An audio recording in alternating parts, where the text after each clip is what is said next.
Hi, everybody. It's Mrs. G. It's Monday, March 30th, and I'm here today with your reading lesson. Last Friday, we did Fancy Friday, and I figured today we would do Motorcycle Monday for the boys. So we're going to try to make it a little fun every day so that we can make the most of this time. All right, my friends? So today we're going to go ahead and we're going to start with Mayan, and today's assignment is Mayan the Ladybug, another Ladybug book. So I'm going to go ahead and share that with you. Now, my friends, while we read this book today, oh, and you know what? I'm going to go back to the beginning of the book. I just finished with our live lesson, and so and so we were at the end of the book. Okay, so we're going to start. Whoops, hold on one second. As we read this book today, we're looking for key details about ladybugs. Okay, and so what a key detail that we might be looking for is like facts about ladybugs, right? The topic of this book is ladybugs. The title says so. And so we're looking for those key details that support the topic of the book. Okay, so facts about ladybugs is what we're looking for today. At the end of this video lesson, I would like for you to write down 2 key details about ladybugs that you learned from this text, and then you will upload a photo of that to Edsby under the assignments page, okay? All right, here we go.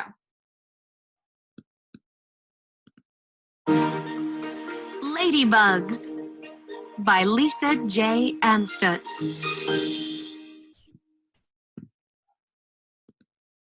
Colors. Look, there is a ladybug. It is red with black spots. There are about 5,000 kinds of ladybugs. Some are yellow and black. Some are black and orange. Wow, that's a really cool fact. I'm going to jot that down on my paper over here so then that way I can remember that cool detail about ladybugs. Awesome. Ladybugs have 4 wings. 2 are hard and shiny. 2 are soft and clear. All right, and I'm going to write down that fact too, just so that I can remember inside my brain.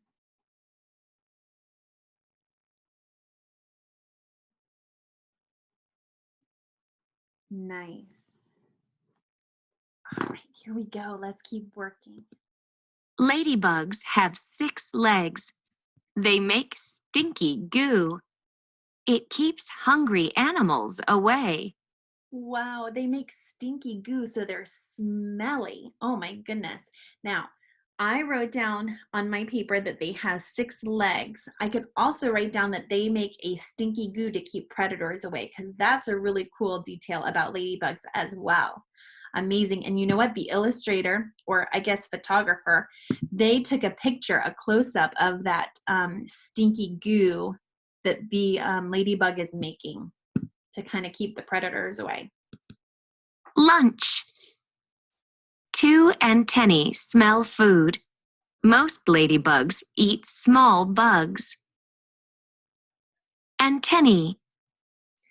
You know what? One of the books we read last week, it actually told us that they use their antenna to feel and to smell. So that's amazing. This book also talks about that. That's one of those really cool details about ladybugs.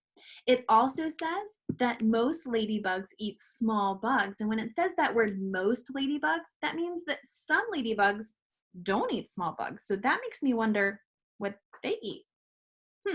I might have to do some more research to find out. So I know from a book we read last week that one of the small bugs that ladybugs eat are aphids. And we learned that those were pests in the garden. So ladybugs are super important. I love the details on this photograph of the ladybug. I can see lots of details too. It almost looks like they have a furry underbelly there. That's pretty amazing. They really did a close-up on that ladybug. All right, let's keep reading. Ladybugs are helpers. They eat pests. Pests hurt plants. Hey, that's what we were just talking about. And here is a ladybug that's eating one of those pests, and it's an aphid, just like we talked about. Amazing. Growing up. A ladybug lays tiny eggs. She hides them under a leaf. So I wonder why she would hide the ladybug's eggs under a leaf. Think about that. Why do you think the ladybug hides them under a leaf? If you said to keep predators from eating them, I think you're right. That's what my brain was telling me too, that the ladybugs have to hide their eggs so that predators don't eat them. A bumpy larva comes out of each egg. It grows. It sheds its skin. Wow, that larva is really bumpy. I'm going to zoom in on this because that is crazy looking. They look almost dangerous, don't they? Like these spikes could hurt you.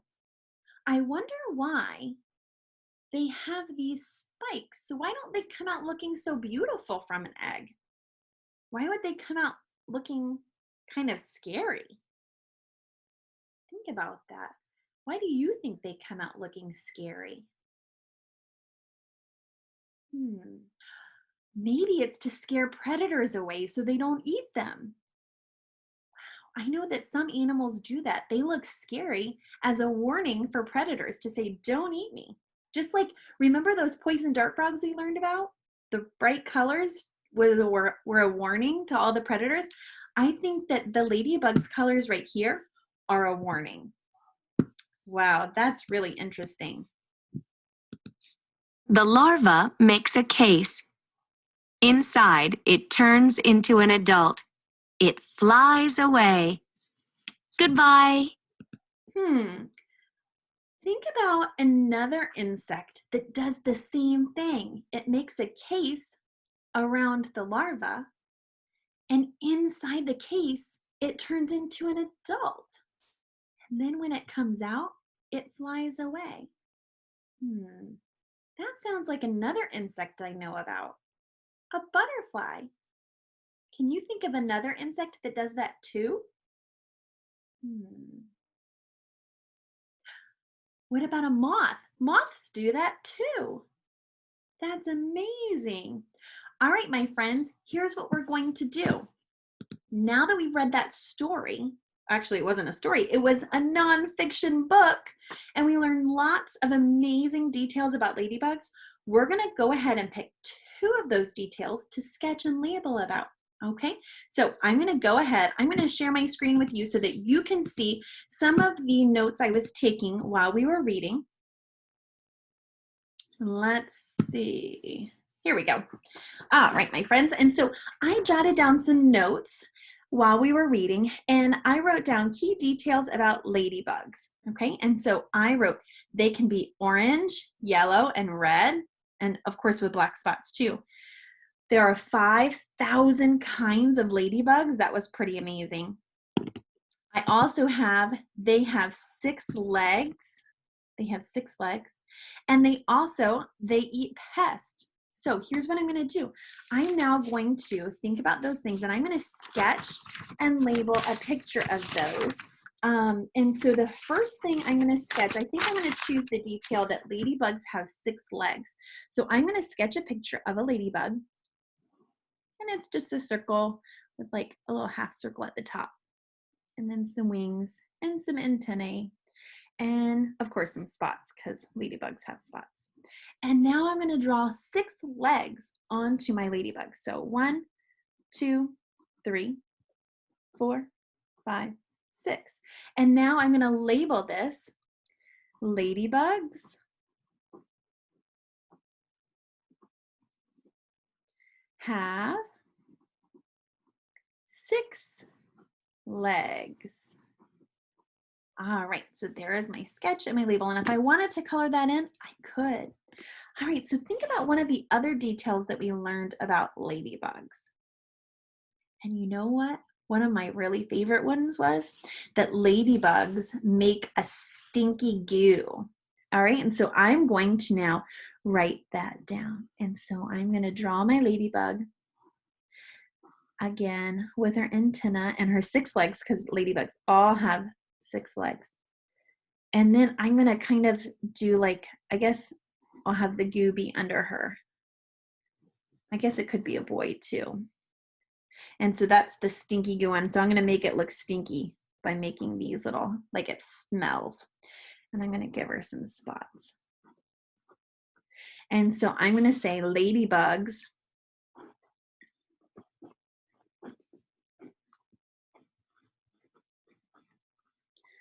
make,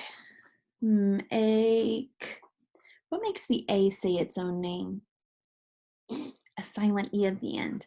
Ladybugs make a stinky ink goo. Ooh, oh, oh, ooh. Ladybugs make a stinky goo. Nice job. And we just do the best we can with words we don't know how to spell. And so we just make the sounds with our mouth and we write the sounds we hear, okay? So our writing doesn't have to be perfect, but I want to see you using your letter sounds and make sure, my friends, now, you know in class, when you ask me how to spell something, I hope you sound it out. And parents, I want you to try to do the same thing. Please do not tell your children how to spell something by doing the work for them. I want them to be doing their own work. If you want to help them sound it out, you can sound out. So for example, stinky, I know that this is not the correct way to spell stinky, but when I stretch out the word ink, e, those are the sounds I hear. And we need to be encouraging our students to use their letter sounds to spell, okay? In first grade, they will be learning more of the correct spelling patterns. However, in kindergarten, we're practicing using our letter sounds to do our writing for us, okay? So we're gonna stretch out words and we're gonna write the sounds we hear, okay?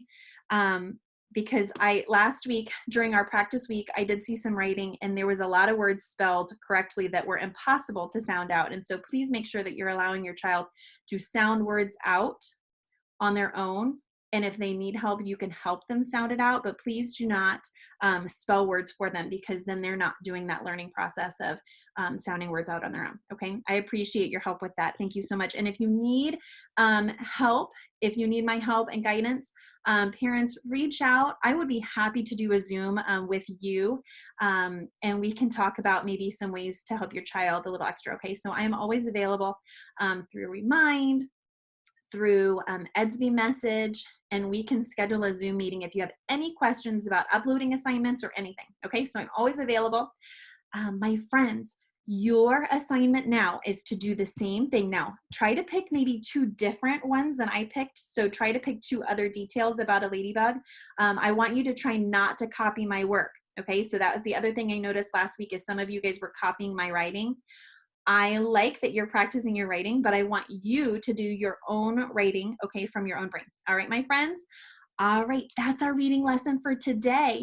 I wish you well. I love you. I miss you so much, and I hope to see you soon. Have a great Monday. And I gotta stop sharing. Oops, sorry, I keep forgetting to do that. So I hope you have a great Monday, and I hope to see you tomorrow.